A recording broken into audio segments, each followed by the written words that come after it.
مارنا پیٹنا، یہ وہی مارنگ ہے جو دن رات بلوچستان کے نوجوانوں کو شعور دیتی تھی، جو دن رات ایک کر کے کبھی کسی ایک علاقے میں، کبھی دوسرے علاقے میں، کبھی کسی ایک گاؤں میں، کبھی دوسرے گاؤں میں اپنے بلوچوں کا دکھ اور درد بانٹتی تھی، اور آج خود قید میں ہے، صرف اس لیے کہ اس نے بکنے سے انکار کیا، جھکنے سے انکار کیا اور خاموش رہنے سے انکار کیا۔ ہم دوسری عید اس کے بغیر گزار رہے ہیں۔ مارنگ جو ہماری ماں کی طرح تھی، والد کی کمی کو سہارا دینے والی، چھوٹوں کی رہنما، اس کی مسکراہٹ، اس کی موجودگی، اس کی باہوں کا دلاسا ہم سے چھین لیا گیا۔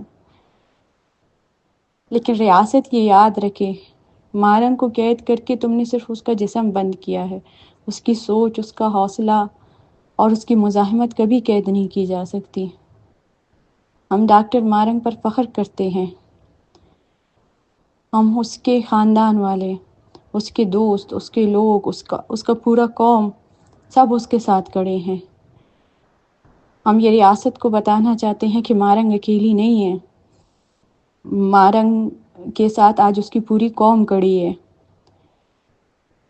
چاہے آپ ہمیں گرفتار کرو، ہمیں بدنام کرو، تذلیل کرو ہماری، لیکن یاد رکھنا ہم بلوچستان کی کوکھ سے پیدا ہونے والے لوگ ہیں، ہم جھکنا نہیں جانتے اور نہ کبھی جھکیں گے۔ مارنگ کی گرفتاری کے بعد بلوچستان میں ریاستی جبر میں خطرناک اضافہ ہوا ہے، جبری گمشدگیاں روز کا معمول بن گئی ہے، ماروائے عدالت قتل میں اضافہ ہوا ہے۔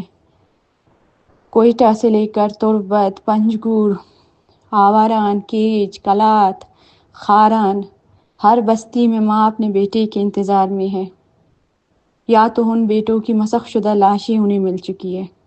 ہر دروازے پر ایک سوال دستک دے رہی ہے، میرا بیٹا کب واپس آئے گا؟ آیا وہ سلامت بھی ہے یا نہیں؟ ریاست طاقت کے نشے میں ہمیں کمزور سمجھ بیٹھی ہے، لیکن وہ بھول گئی ہے کہ مارنگ ایک فرد نہیں، ایک نظریہ ہے۔ اس نے خاموشی سے انکار کیا ہے، جھوٹے بیانیوں کو قبول کرنے سے انکار کیا ہے، اور یہی کافی تھا اسے قید کرنے کے لیے۔ لیکن وہ جتنی دیر قید رہے گی، اس کی آواز اتنی ہی بلند ہوتی جائے گی۔